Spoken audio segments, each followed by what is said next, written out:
Hello and welcome to another video. Và chào mừng các bạn một video khác của channel này nha. So in this video, I'll be doing the test practice, which is the last part of Unit 20, A Matter of Taste, and the book name is Cambridge English, Vocabulary for IELTS Advanced with Answers, and the author name is Pauline Killen. Ok, chào mừng các bạn một video khác của channel này nha. Video này mình sẽ làm phần test practice, tức là cái phần cuối cùng của cái bài số 20, Unit 20. A Matter of Taste, nó chỉ là vấn đề về cái gu của mỗi người mà thôi. Và tên cuốn sách này là cuốn Cambridge English, Vocabulary for IELTS Advanced, tức là từ vựng nâng cao dành cho IELTS. Và tác giả là cô Pauline Killen. So basically, when you reach this video, you should have done Unit 20 already. You should have studied it carefully before you reach test practice part, and you should already have done this test practice, because this video is meant to help you three things: help you to study in depth, like to study in more details.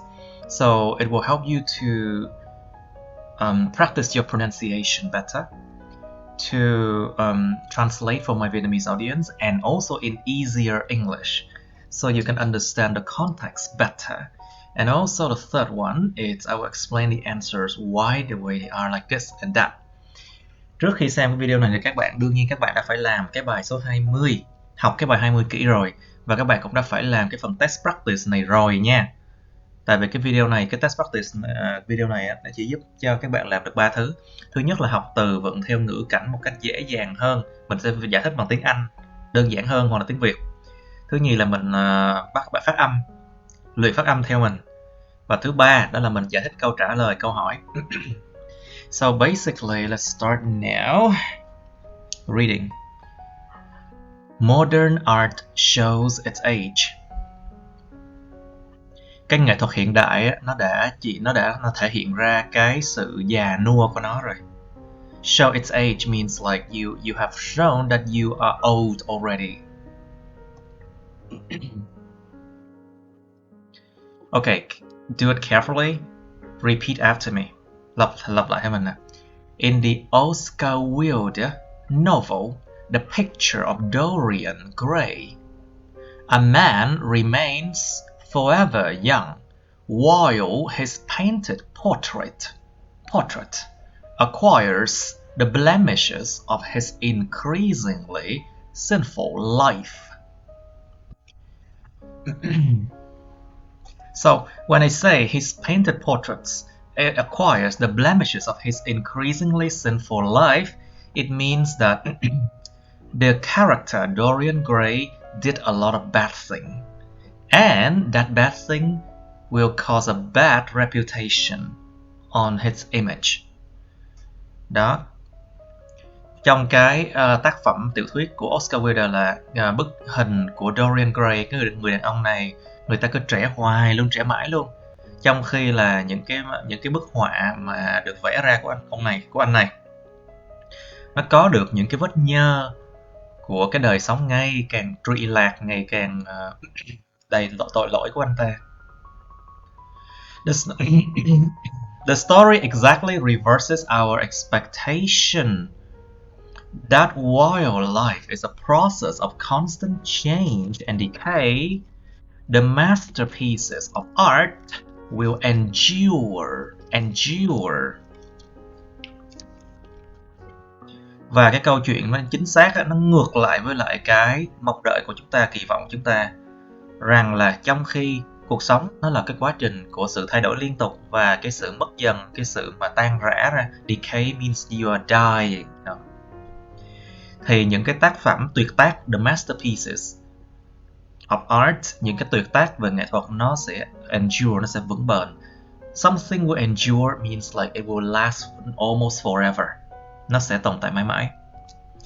Any conservator will tell you, however, that things are not so simple. Bất kỳ cái người conservator is the person who conserve old things, you know. Bất kỳ cái người nhà bảo tồn nào cũng sẽ nói cho bạn biết rằng tuy rằng là những cái thứ đó nó không có đơn thuần như thế đâu. All material objects age. Paper and silk discolor and turn brittle. Painted surfaces crack and pigments darken or fade. Even materials as durable as marble and bronze will change color and texture after prolonged contact with the elements. Prolonged contact with the elements mean you are in contact with air, with sunlight, with rain, humidity, and everything that belongs to nature. And this is a long term. Prolonged means it's a very long term contact. Tất cả những cái vật liệu thì nó đều all the material objects age. Objects. This is a noun, objects. Tất cả những cái vật liệu mà vật chất thì nó đều là lão hóa, it age. Giấy và lụa thì là nó mất màu và nó trở nên dễ vỡ, dễ bị rách hơn, brittle. Nó dễ vỡ và nó giòn tan hơn. Những cái bề mặt mà nó được vẽ lên thì nó sẽ crack, nó sẽ nứt ra, và những cái màu chất nhuộm màu thì nó sẽ bị tối đi hoặc là nó bị phai mờ, lu mờ. Dù là những cái vật liệu mà chắc chắn như là đá hoa cương, marble, và cái đồng thau, nó cũng sẽ thay đổi màu, và cái kết cấu của nó sau khi mà cái sự mà tiếp xúc lâu dài với những cái thành tố của thiên nhiên, ví dụ như là gió, nắng, độ ẩm, mưa, thời gian, vân vân, tất cả các elements đó. B. When it comes to works of modern art, the experimental embrace of new materials that gave the period much of its dynamisms is in the late 1900s and early 1900s poses a whole new set of challenges. Khi mà nhắc tới, when it comes to means like when you talk about. Khi mà nhắc tới những tác phẩm của cái nghệ thuật hiện đại, the experimental embrace means like people welcome these new experiments of new materials. Cái sự mà chào đón mang tính thực nghiệm, thí nghiệm của những cái vật liệu mới, mà nó cho cái thời kỳ đó rất là nhiều cái sự mà sôi nổi của nó vào cuối những năm 1800 và đầu 1900.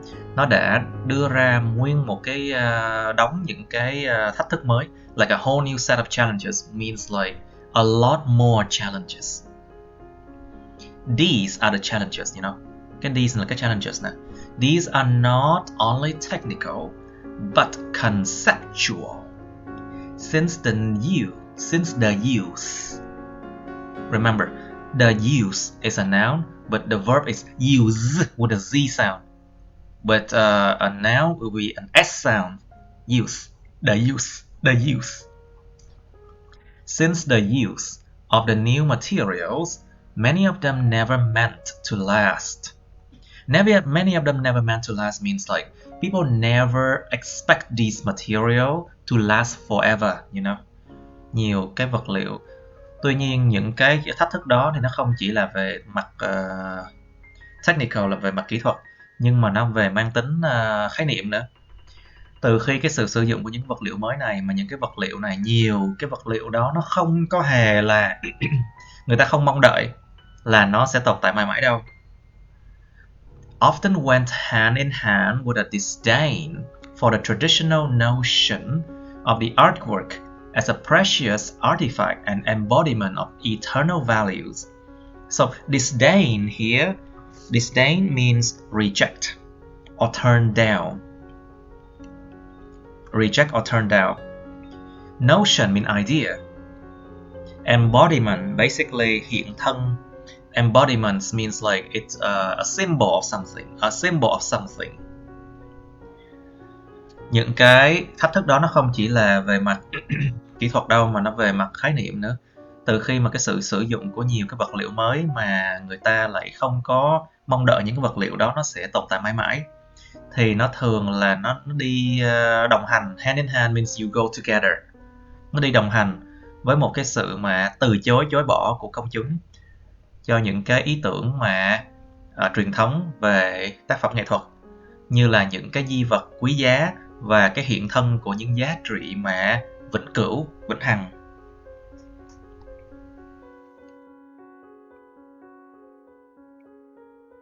So it means that when these materials are not meant to last, so it seems to be received very badly by the public, because now these new materials are not considered as precious artifact and embodiment of eternal values anymore, because these materials do not last.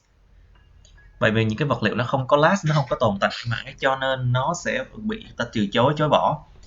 Nó không có phù hợp với lại những giá trị truyền thống nè, về artwork, về nghệ thuật nè.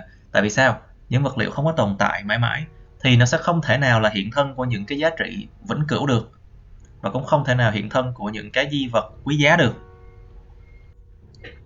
A case in point was when the Busch-Reisinger Museum The Busch-Reisinger Museum at Harvard recently acquired a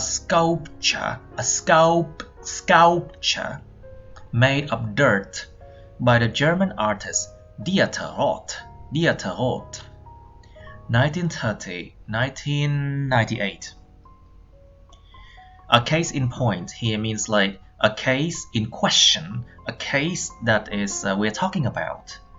Cái trường hợp mà đang nói tới nó đã là khi mà cái bảo tàng Busch-Reisinger ở đại học Harvard này, nó gần đây nó mới nhận được một cái bức tượng được làm bằng đất, được làm bằng đất bởi cái nghệ sĩ người Đức tên là Dieter Roth, sinh năm 30, chết năm 98 nè. Conservators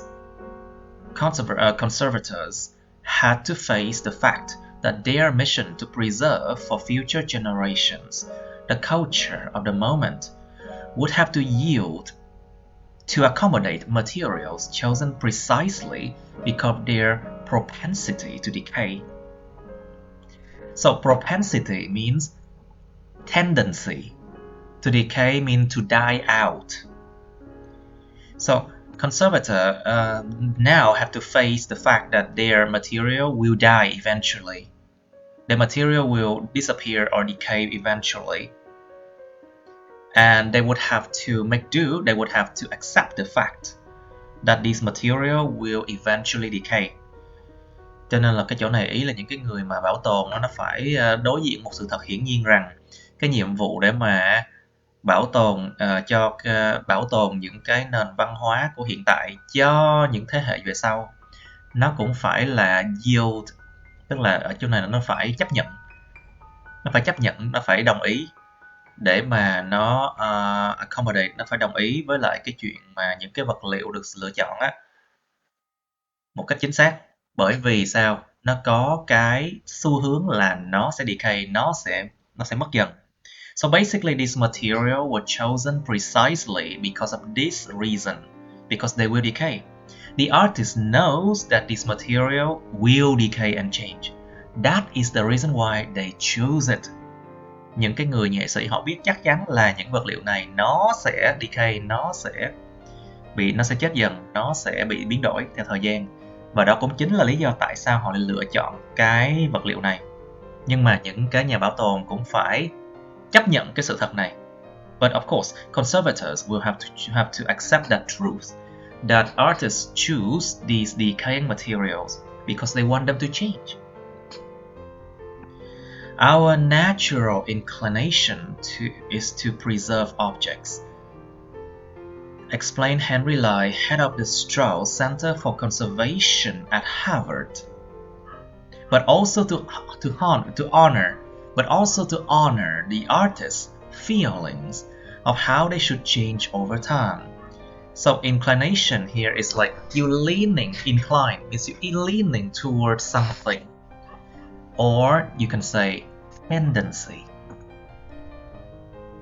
Cái xu hướng tự nhiên của chúng ta là bảo tồn những vật dụng.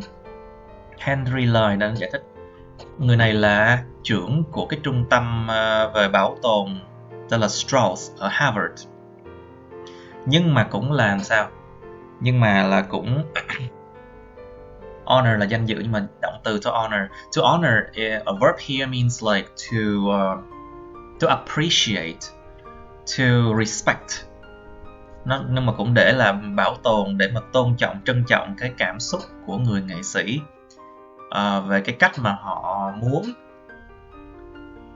cái cách mà những cái vật liệu này nó sẽ thay đổi thông qua thời gian. It means like you have to understand and respect the artist's feeling and what they want. The artist want this material to change over time, and you must respect that. Những người nghệ sĩ họ muốn cái vật liệu này nó thay đổi theo thời gian, mà đương nhiên những nhà bảo tồn phải trân trọng cái điều đó. C. The recently established Center for the Technical Study of Modern Art at Harvard has been set up to grapple with the distinctive challenges posed by the art of the last century. So to grapple with here means to deal with, to grip, nắm lấy, to grip, or to deal with. So this center has just been recently established, and this is the reason why it has been established. It's established to deal with the challenges, which is very special. The challenges which is very special, and these challenges are caused by the art of the last century. Cái trung tâm về sự nghiên cứu kỹ thuật của nghệ thuật hiện đại ở Harvard mà vừa mới được tạo thành này, nó đã được dựng lên để mà đương đầu với những cái thách thức rất là đặc biệt, rất là riêng mà được gây ra bởi cái nghệ thuật của cái thế kỷ vừa qua. Under the directorship of Carol Mancusi Ungaro. So it means that this person is a director of that center and they lead the center. Bên dưới cái sự lãnh đạo của Carol Mancusi Ungaro, the center will provide a roadmap to future conservators and a resource for scholars seeking to understand how works of modern art were made. Dưới sự lãnh đạo của Carol Mancusi Ungaro, cái trung tâm này nó sẽ cung cấp một cái roadmap. A roadmap means like a guidelines. It's a guideline. It's a way that people will follow. Cái trung tâm này, dưới cái sự lãnh đạo của cái người này, cái trung tâm này sẽ cung cấp một cái a guideline, like a roadmap, một cái sự hướng dẫn cho những nhà mà bảo tồn trong tương lai, và một cái nguồn tài nguyên cho những nhà triết gia mong muốn để hiểu được là làm thế nào những tác phẩm của nghệ thuật hiện đại nó được làm ra. The center has opened at a critical juncture in the afterlife of modernism. So a juncture is a crossroad or the point. In the afterlife, I search, and the afterlife here means the end, the very end of something. And modernism means like modern art, like the school of modern art, trường phái của nghệ thuật hiện đại. Cái trung tâm này đã được mở ra ở một cái điểm rất là mấu chốt ở trong cái khúc mà cái phần mà rất là cuối cùng của nghệ thuật hiện đại. Establishing the center became urgent because these artists are disappearing, said James Cuno, director of the Harvard University Art Museums. Establishing, thiết lập nên cái trung tâm này trở thành rất là cấp thiết, bởi vì những cái nghệ sĩ này đang biến mất dần. James Cuno đã nói, người này là giám đốc của cái bảo tàng nghệ thuật của Đại học Harvard. We need to know all we can about the materials they used, the way they used them, so that we can understand their achievement and how to treat these objects. Chúng ta cần phải biết được tất cả những gì chúng ta có thể về cái vật liệu mà họ đã sử dụng, cái cách mà họ sử dụng chúng, để mà chúng ta có thể hiểu được là những cái thành quả của họ. Và làm thế nào để how to treat this object means how to preserve them. Làm thế nào để bảo tồn những cái vật dụng đó. In establishing guidelines for the conservation of modern art, Ms. Mancusi Ungaro said that there is no substitute for the artist's voice. So there is no substitute for the artist's voice means the artist's voice or their opinion, their direct opinion, when they talk it out, it's very important, and nothing can replace the artist's voice or their opinions. Cái cô này cô nói là trong lúc mà thiết lập nên những cái hướng đi hoặc là cái bước đi cho cái sự bảo tồn của nghệ thuật hiện đại, thì cô Mancusi Ungaro nói rằng không có một cái gì có thể thay thế được cái giọng của cái người nghệ sĩ cả, hay là ý tưởng, hay là cái giọng trực tiếp của người nghệ sĩ cả. So, nó có nghĩa là làm sao? Tức là cái ý tưởng mà phát ra từ cái người nghệ sĩ họ nói ra, chính bản thân nghệ sĩ người ta sẽ nói ra được là bảo tồn những cái này tốt như thế nào, bằng cách nào. So it means that the artists themselves will tell you exactly how to preserve their own work. Nobody else can do that beside the artist. Hence, a goal of the center is to create an archive of videotaped interviews with artists. Vì thế là một cái mục đích của trung tâm, một cái mục tiêu của trung tâm là tạo ra một cái archive, một cái khu lưu trữ những cái bài phỏng vấn mà được quay phim lại, videotape lại với những cái nghệ sĩ. With modern art, there are no boundaries, Ms. Mancusi Ungaro said. Với nghệ thuật hiện đại thì không hề có một cái rào cản nào cả. Cô Mancusi Ungaro nói, anything could be used from industrial materials to edible materials. Cái gì cũng có thể được sử dụng cả, từ những vật liệu công nghiệp đến những cái vật liệu ăn được. Edible means you can eat it. It's time to come to terms, not only with what these materials are, but why the artist used them. It's time to come to terms means like it's time that people accept these materials.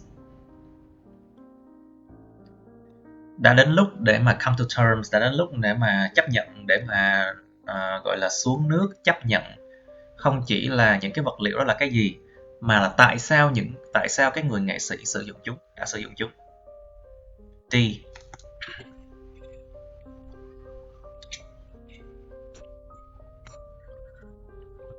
The problems for the conservator of modern art differ fundamentally from those that concern conservators of old master works, where the goal is to preserve as faithfully as possible the integrity of the original. So basically, differ fundamentally means it differ mainly in what aspect? Nó khác nhau chủ yếu là về cái gì? Cái vấn đề của những nhà bảo tồn nghệ thuật hiện đại nó khác một cách chủ yếu nhất khỏi những cái vấn đề mà của những nhà bảo tồn những tác phẩm xưa cũ, nơi mà cái mục tiêu là phải bảo tồn nó một cách mà càng chính xác càng tốt. Cái tính mà toàn vẹn của những cái nguyên tác. Integrity of the original means like you have to preserve like all the things original, like extremely as close as possible to the original work. Càng gần với lại cái nguyên tác, cái bản gốc nó càng tốt. thì nó khác với lại cái vấn đề của những người mà bảo tồn một nghệ thuật hiện đại. And of course, this is different between the two: modern art or old classics. A hands-off approach is dictated. Hands-off means like you put your hand away from it. You do not have to do so much work, maybe. Maybe hands-off means like you do not have to put too much work into it, or you do not have to, how can I say, interfere too much. Một cái phương pháp tiếp cận bỏ tay ra, tức là một cái phương pháp tiếp cận mà cứ để yên cho nó đi. Just let it be. Don't care too much if it change. So a hands-off approach means you just let it be. Một cách tiếp cận mà cứ để yên cho nó đi thì được đưa ra nơi mà sự thay đổi, where change is essential to the artist, meaning nơi mà sự thay đổi nó là tối cần thiết cho cái ý kiến, ý niệm của cái người nghệ sĩ đó. So it means that the artist want the change and you must respect that. Có nghĩa là người artist này họ muốn là cái tác phẩm họ thay đổi, và điều đó là tối cần thiết luôn á. Joseph Beuys, for instance, used organic materials like fat or honey precisely because of their tendency to change over time. To halt means to stop. To halt means to stop. That process would be to falsify the work in critical ways. To falsify the work means like you are ruining the work. You are destroying the work in a lot of bad ways. Joseph Beuys ví dụ đi thì sử dụng những vật liệu hữu cơ, ví dụ như là chất béo hay là mật ong, chính xác là bởi vì cái xu hướng của nó sẽ thay đổi thông qua thời gian. Nếu mà ngừng cái quá trình đó lại thì là nó bằng với chuyện là phá hủy cái tác phẩm đó trong những cái cách mà rất là quan trọng, cách rất là kinh khủng. If the artist says my art is just for a lifetime, I don't care if it changes, then that is the attitude that the conservator has to adopt and to work with. Nếu mà cái người nghệ sĩ họ nói cái nghệ thuật của tôi nó chỉ có cho một cái đời người mà thôi, nó chỉ tồn tại một đời người mà thôi, tôi không quan tâm nếu mà nó thay đổi, thì đó chính là cái thái độ mà những người bảo tồn nên là tiếp cận, nên là chấp nhận để mà làm việc với cái thái độ đó. If we make the object so precious that it's alien to the artist, that would be the worst thing we could do, says Miss Mancusi Ungaro. So it means that if you do not respect the artist wanting the object to change over time, and you turn the object into something else very precious, but that new object will now be very weird, very strange to the artist, that would be the worst thing that the conservators could do. Nếu mà làm cho những cái vật liệu đó không tuân theo ý của tác giả, làm cho những vật liệu đó trở nên rất quý giá nhưng mà nó lại rất là xa lạ với lại cái ý của tác giả muốn, thì tức là điều đó là một điều rất tệ, điều tệ nhất luôn chúng ta có thể làm. Cô Mancusi Ungaro nói Miss Mancusi Ungaro believes that artworks, like people, have a natural life cycle. Cô Mancusi Ungaro tin rằng những tác phẩm nghệ thuật cũng giống như con người, nó có một cái vòng đời tự nhiên. It's impossible, if not misdirected, to try and make a work of art look the way it did when it was new, she insisted.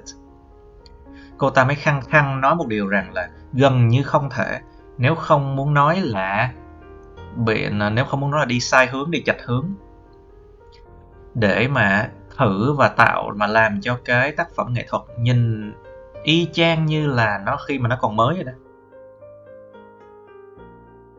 So it means like if you try to make the work of art look like it did when it was new, That is a wrong way to go. And it's also and you also that is not something possible to do because it's impossible. Ý cô ta nói là ráng làm sao tác phẩm nghệ thuật trở nên y chang như lúc còn mới là một điều không thể, mà cái điều đó nó lại còn là đi sai hướng nữa cơ. We have to accept aging, and in accepting, we have to understand what the artist was intending. Chúng ta phải chấp nhận cái chuyện lão hóa mà thôi.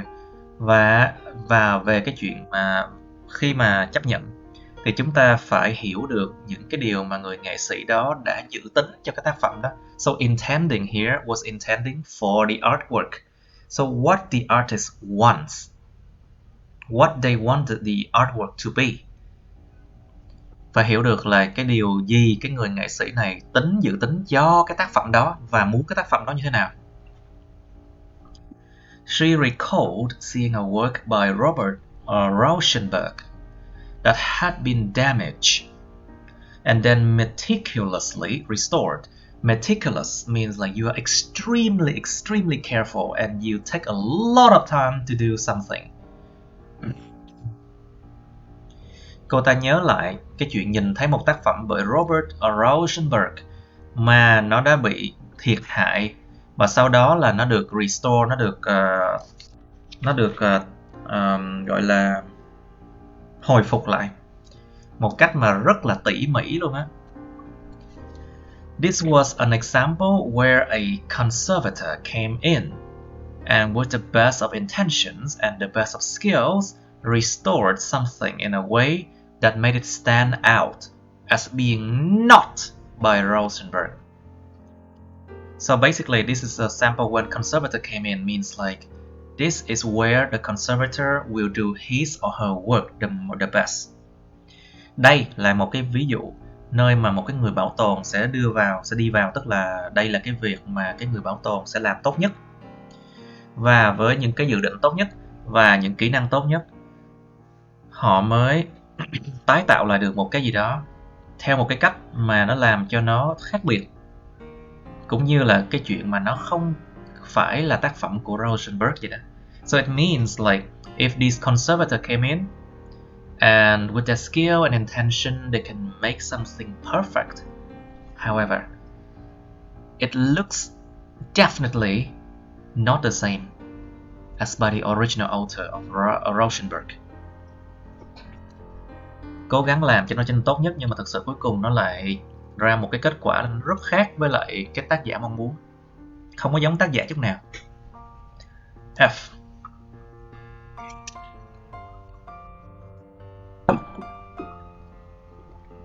The establishment of the Center for the Technical Study of Modern Art signals the transformation of modernism from the art of the now to the art for the ages. So it means like a signal transformation. So it means that today's art is transforming. They are changing.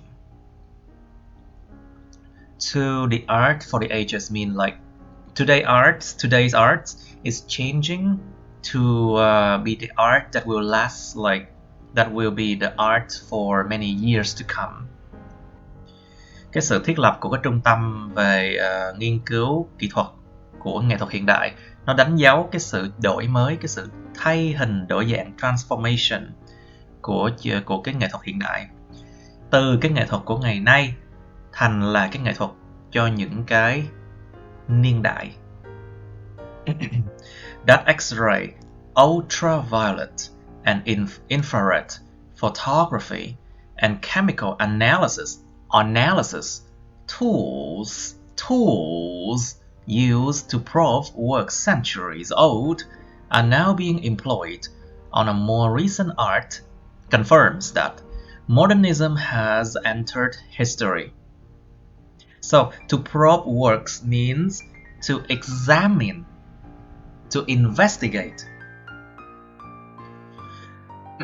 Rằng những cái mà chụp ảnh mà X-quang nè, TX nè, cực tím nè và hồng ngoại và cái sự phân tích về phân tích hóa học những cái công cụ được sử dụng để mà xem xét kiểm tra những cái tác phẩm nhiều có cái niên đại là nhiều thế kỷ thì đang bây giờ được thực hiện, đang bây giờ được sử dụng ở trên những cái tác phẩm nghệ thuật gần đây hơn, thì nó mới khẳng định, nó mới confirm, nó mới xác định một điều rằng nghệ thuật hiện đại nó đã đi vào lịch sử rồi.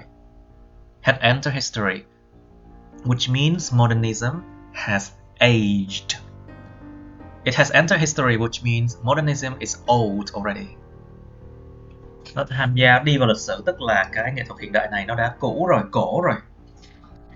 High-tech tools cannot only help conservators understand how a work was made, but when sensitively deployed, can help them recover the living artist from the evidence of the mute paintings.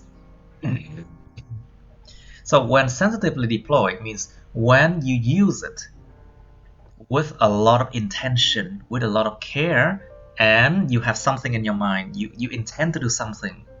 When you use this material, when you use this technique, you can help recover the living artist, which means you can help relieve or you can help revive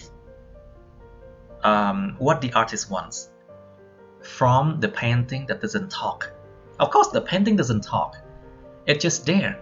But by using these methods, these tools, you can find a lot more about what the artist wants.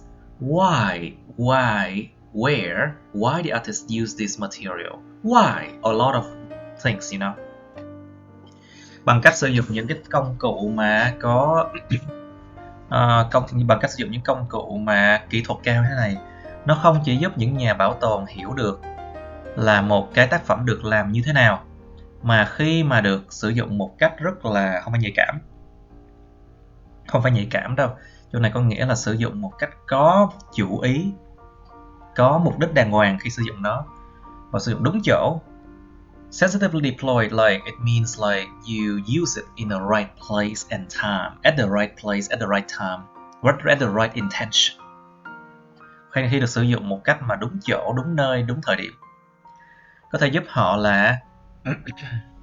họ là tái tạo lại được, lấy lại được cái người nghệ sĩ mà đang sống từ những cái bằng chứng của một cái bức hình mà nó không có nói năng gì cả, cái bức hình mà nó im lặng.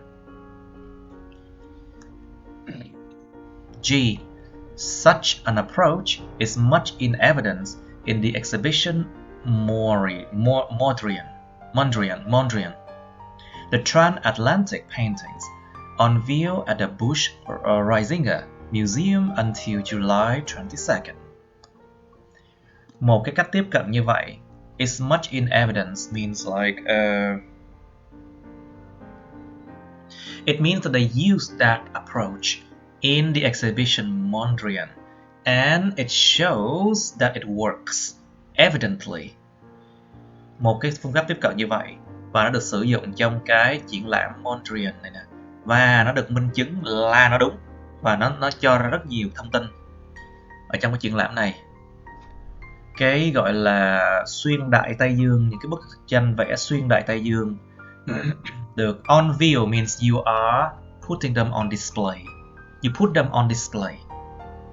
On view được nhìn nhận, được đưa ra cho công chúng xem, được đưa ra trưng bày ở cái bảo tàng Busch-Reisinger cho đến ngày 22 tháng 7.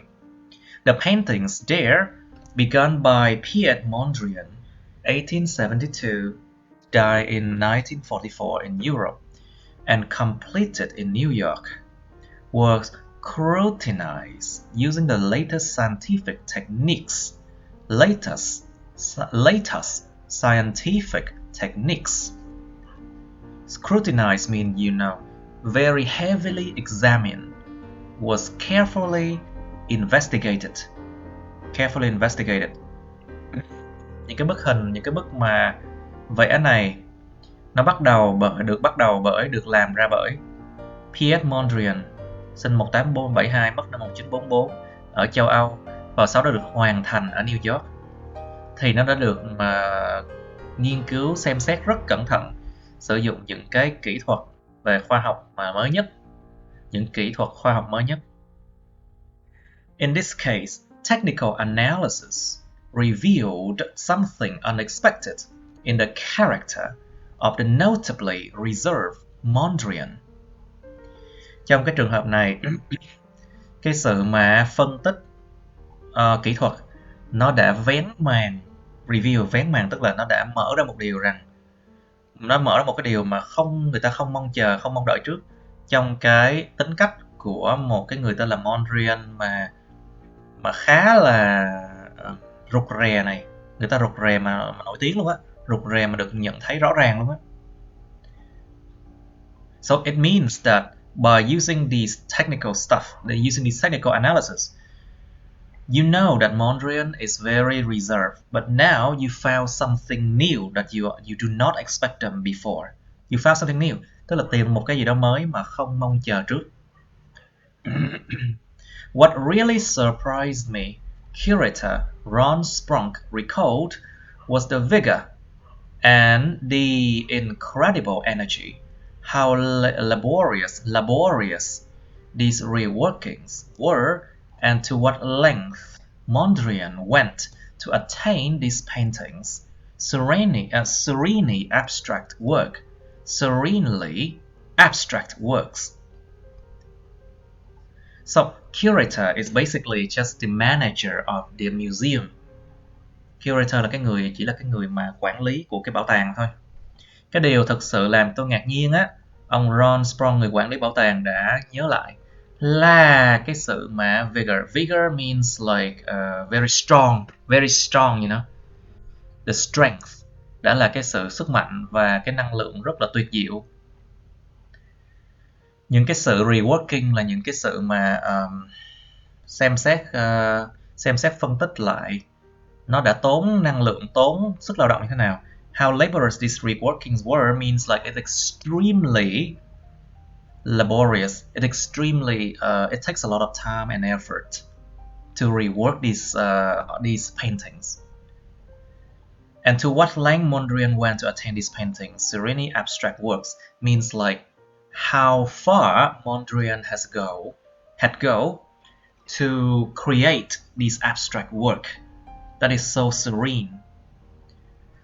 Và đến cái mức độ nào Mondrian đã đi đến cái mức độ nào để mà có thể vẽ được những cái bức hình trừu tượng, những nghệ thuật trừu tượng mà nó nhìn nó tĩnh lặng như thế trong những bức tranh đó. It seems certain that these tools will play a greater role in the preservation of modernism and in how future generations interpret its legacy. Legacy means something that inheritance in terms of art or in terms of some values.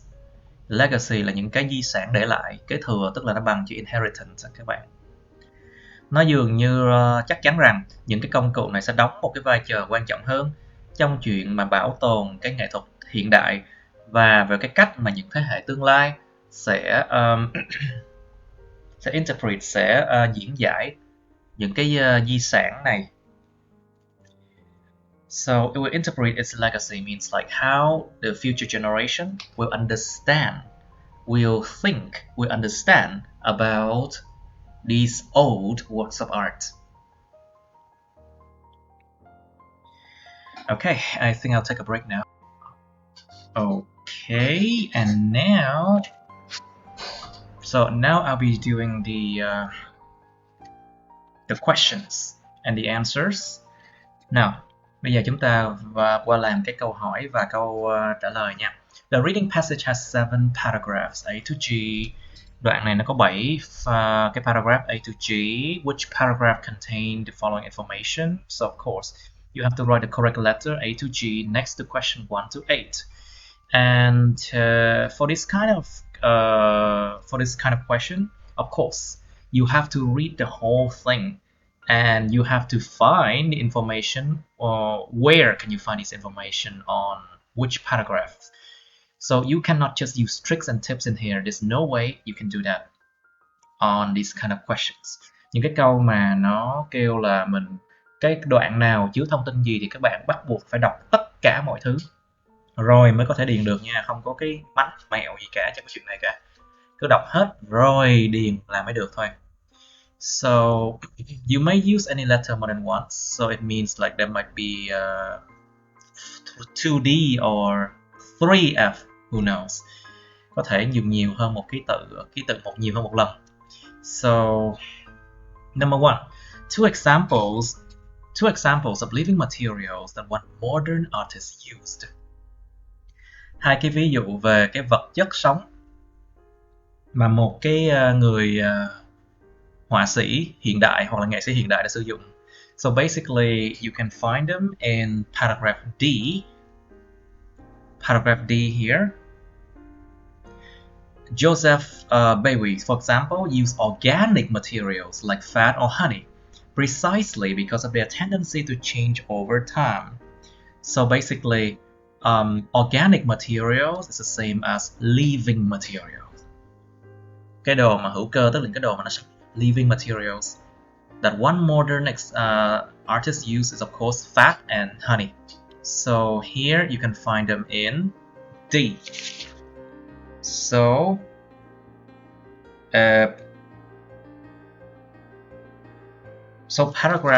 number one you have to write D because you found them in paragraph D. Câu số 1 các bạn phải điền một D nha, tại vì các bạn tìm được thông tin này ở cái đoạn D. Number two, the medium that will be used to record modern artists' ideas about their art. The medium means like the method, the way that will be used to record their ideas is their notion about their art. Cái phương cách mà được sử dụng để mà ghi lại những cái ý tưởng của những người nghệ sĩ hiện đại, những người mà nghệ sĩ hiện đại về cái nghệ thuật của họ. So basically this one you can find information in paragraph C here. The goal of the center is to create an archive of videotaped interviews with artists. So basically this is the medium, videotape, and this is to of course record what the artist's ideas are. Đương nhiên là cái videotape là cái phương tiện đấy để mà ghi lại những cái ý tưởng của những người artist này. So of course the videotape is the basically it's the medium to record modern artists' ideas about their art. So number 2 is C, cho nên 2C đấy. Number 3, the reason modern artists chose to use unusual materials. Cái lý do tại sao mà những nghệ sĩ hiện đại họ lại chọn cách sử dụng những cái vật liệu không có thông thường, unusual materials. So you can find it in paragraph B. Just look at B, you can say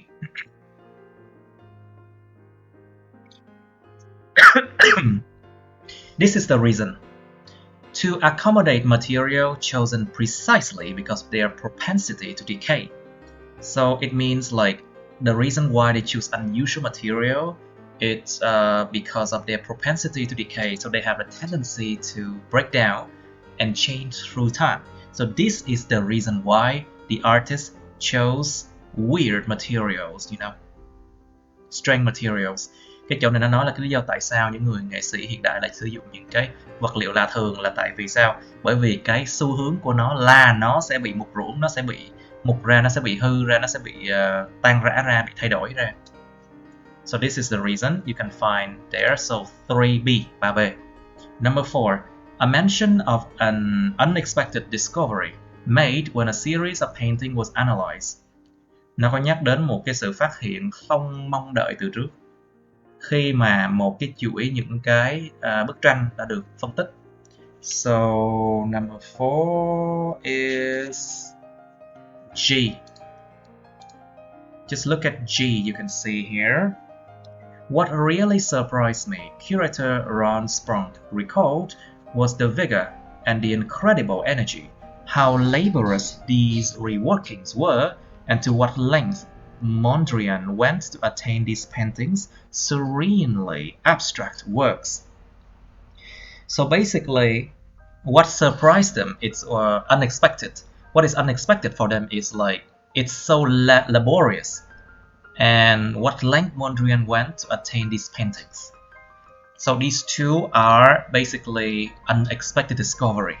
Hai cái sự phát hiện mà người ta không mong đợi từ trước, đó chính là cái công việc rework này nó tốn thời gian đến mức như thế nào, và cái ông Mondrian đã đi đến cái gọi là đến cái mức như thế nào để mà có thể vẽ được những bức tranh này. So basically these are two unexpected discovery when series of painting were analyzed. So basically paragraph D talk about analyzing a painting. You can see here. Cái đoạn G nó có nói về cái chuyện phân tích tranh nè. And so that's why the answer can be found in G and 4G. 4G. Number 5. The changes that occur in various substances over time. Cái sự thay đổi mà nó diễn ra ở nhiều hợp chất khác nhau thông qua thời gian. So this one, number 5 is A. You can see all material objects age. Paper and silk discolor and turn brittle, painted surfaces crack and pigments are darkened or fade. Even material as durable as marble and bronze will change color and texture after prolonged contact with the elements. So this is basically the changes that occur in various substances over time. Đó là những cái sự thay đổi mà nó diễn ra ở nhiều hợp chất thông qua thời gian. Nó có kể ra là giấy, lụa, rồi marble và bronze thay đổi như thế nào thông qua thời gian. So number 5 is A, năm A. Number 6. A mention of a painting feature in a work of fiction. So a work of fiction means it's not about a real character.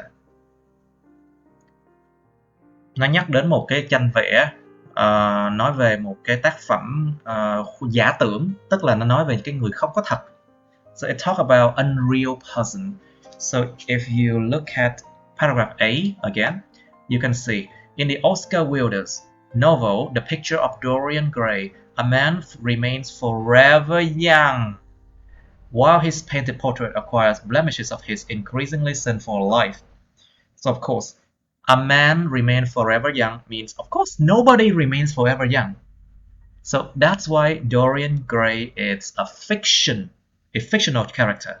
So Dorian Gray is a work of fiction. And they talk about a painting, right? Đó, nó nói về cái vụ Dorian Gray là cái chỗ này là một người đàn ông mà cứ luôn luôn trẻ, mà làm gì có ai luôn luôn trẻ. Cho nên cái người này nó sẽ là một cái sự mà giả tưởng. Và nó nói về cái bức tranh của cái Oscar Wilde. Nó là một cái work of fiction, một cái tác phẩm mà giả tưởng thôi.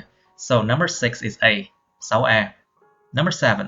A reference to a painting that has noticeably changed when it was repaired. Nó có nhắc đến một cái tranh vẽ mà nó đã bị thay đổi một cách đáng kể. Noticeably changed means it changed a lot, that you can notice these changes. Nó thay đổi rất nhiều mà mình có thể nhận ra được cái sự thay đổi đó khi mà nó bị sửa chữa. When it was repaired means when it was restored.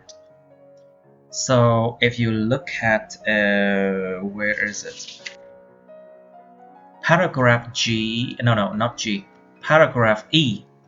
You can see at the end of paragraph E, this was an example where the conservator came in and with the best of intentions and the best of skills restored something in a way that made it stand out as being not by Rauschenberg.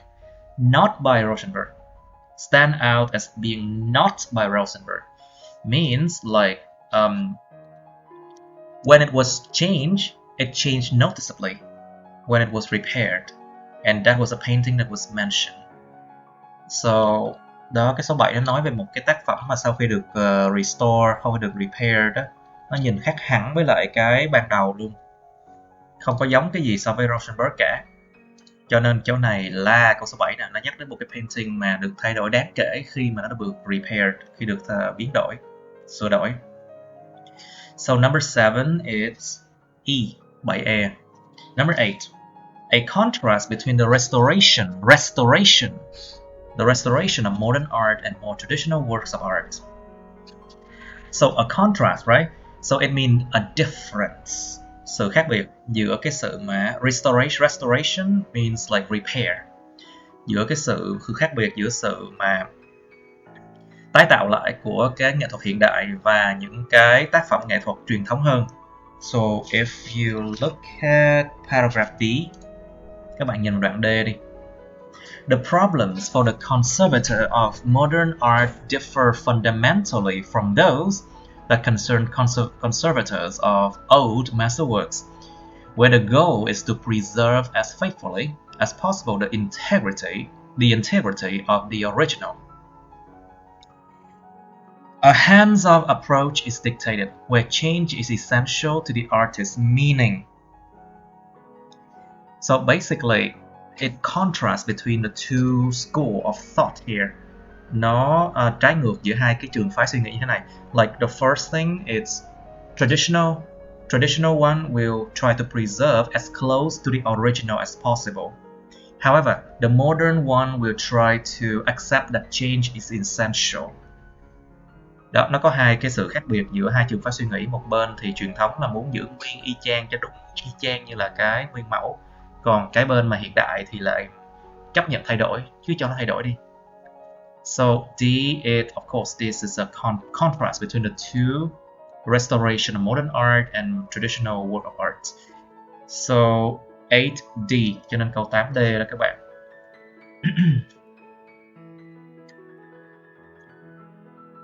And then question 9 to 13, again, list of people.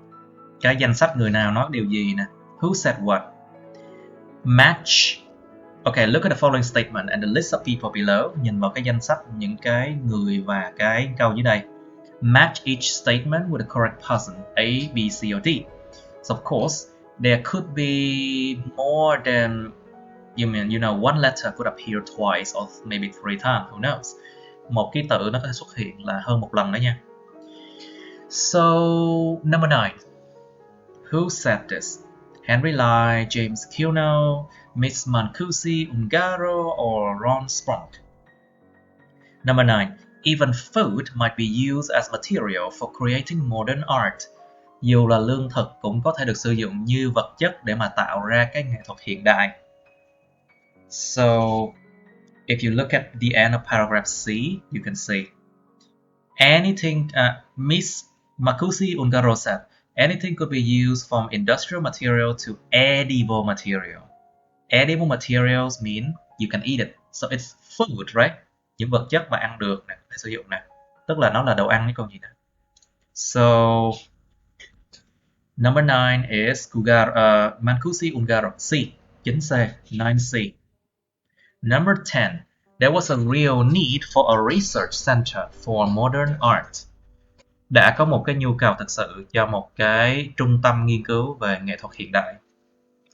So, number 10, if you look at the middle of paragraph C, giữa đoạn C, they say, establishing the center became urgent because these artists are disappearing, said James Cuno. So, of course, that's a real need means it's urgent. Có một cái nhu cầu thực sự, tức là nó rất cấp bách rồi.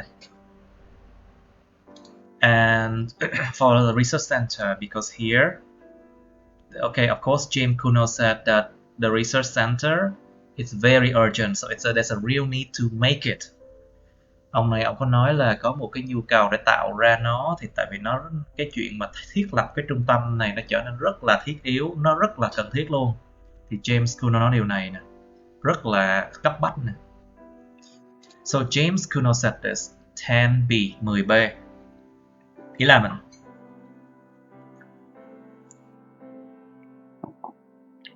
We should try to understand the reasons why an artist chose materials that would decay over time.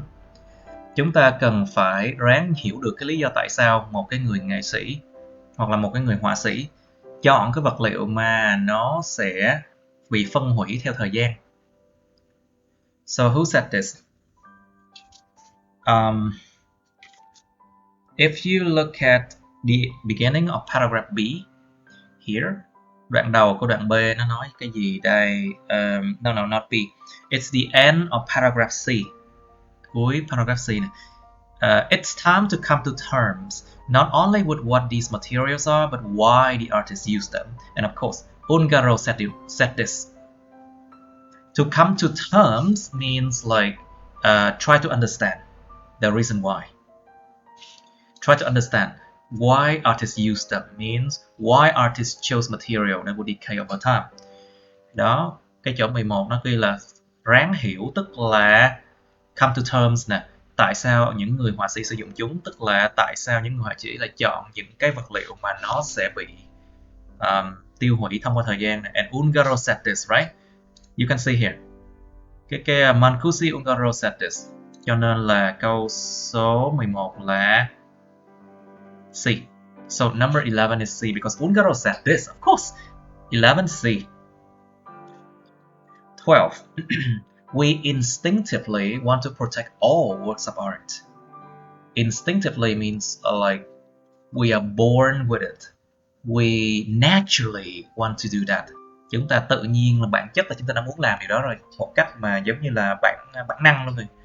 Thì chúng ta muốn bảo vệ tất cả mọi cái tác phẩm nghệ thuật.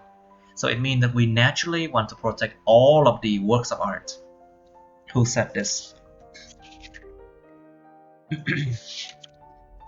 Well, if you look at the end of paragraph B, cuối đoạn B này. Our natural inclination is to preserve objects. Explain Henry Lai. Natural inclination means we have a natural tendency to preserve objects, which means we naturally or instinctively want to protect all works of art. Đó, chúng ta cái bản chất, cái sự thiên hướng tự nhiên của chúng ta là để bảo tồn những vật dụng. Tức là sao? Chúng ta bản chất là về cái bản năng là muốn bảo vệ tất cả tác phẩm nghệ thuật. And Henry Lai said this. So A, 12A, 12A, tại vì Henry nói điều này. 13. Modern technology will help people understand modern art in years to come. Công nghệ hiện đại sẽ giúp con người ta hiểu được cái nghệ thuật hiện đại trong những năm tới nữa. In years to come mean in the following years, in many more years later. And who said this? Well, paragraph G, last one. Đoạn G nè. So, these tools will play a greater role in the preservation of modernism and how future generations interpret its legacy. So basically, help people understand modern art in years to come means how future generations will interpret these legacies.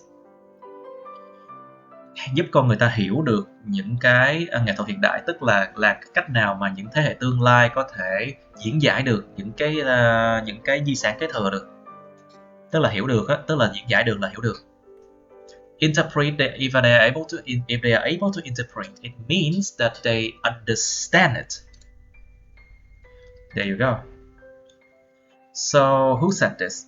Well, you know this sentence is part of what Ron Sprong mentioned.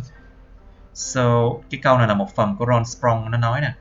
So of course Ron Sprong is the answer for 13D. Cho nên câu 13 là câu D nha, Ron Sprong. Alright, that's it. And after all, there's a test tip here I need to mention to you. Có cái test tip cuối này nè các bạn. Cái tip để mà khi làm test nè, để khi làm bài kiểm tra nè. For matching questions like these, the people in the box will be in the same order as in the passage. But the question will be in a different order to the information in the passage. Cho những cái câu mà phải điền từ mà phải là nối từ như thế này, thì những người trong cái hộp này á, nó sẽ trong cùng cái trật tự như là cái đoạn văn, như cái đoạn reading. Nhưng mà những câu này thì đương nhiên những câu hỏi nó sẽ ở một cái trật tự khác với cái thông tin trong cái đoạn nghe đọc rồi. A good strategy is to circle or underline the people's name in a passage. Read what they say very carefully and then decide which statement matches that information. Một cái chiến thuật tốt á, là phải khoanh tròn hoặc là gạch tên những cái người đó ở trong cái đoạn reading. Xong đó đọc những cái họ nói một cách rất cẩn thận Và sau đó phải quyết định là cái câu statement nào trên đây nó ứng với lại cái thông tin nào của người nào nói. You will not always need to use all of the people in a box. So it means that some people might be there just to confuse you or to fool you into choosing them if you don't know exactly. Không phải là tất cả những cái người nào đều phải được sử dụng nha. Có thể là có một cái người không cần được sử dụng để mà giống như để cho bạn nào mà sớt xác cứ nghĩ không rõ cứ quất đại vô là chết. So not always you need to use all the people in a box, okay? Alright, so that's it, and the test 4 here, it's what you have to do by your own, okay? Try to score at least 27 out of 30, okay? Ráng làm sao cái test số 4 này các bạn làm sao mà được ít nhất 27 trên 30 nha. Cái này để tự làm chứ mình không giúp đâu. So this one is a test of what you have learned through unit 16 to 20.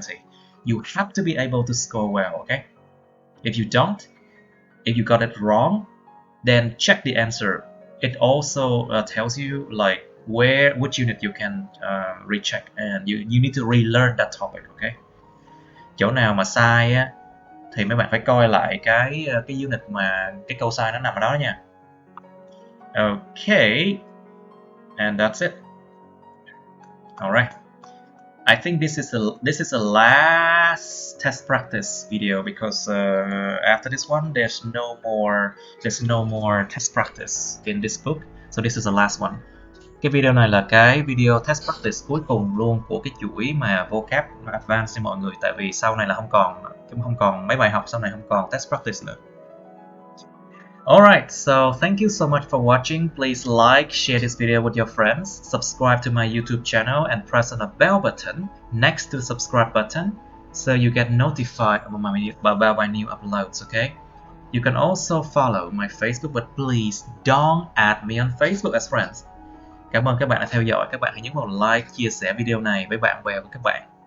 Nhấn vào nút đăng ký kênh YouTube mình và cái nút cái chuông kế bên cạnh để đăng ký kênh để mà được thông báo về những video mới của mình nha. Các bạn có thể kết bạn, nhưng các bạn có thể mà follow theo dõi nhưng đừng kết bạn Facebook mình nha. Thank you, see you, bye bye, bye bye, bye bye.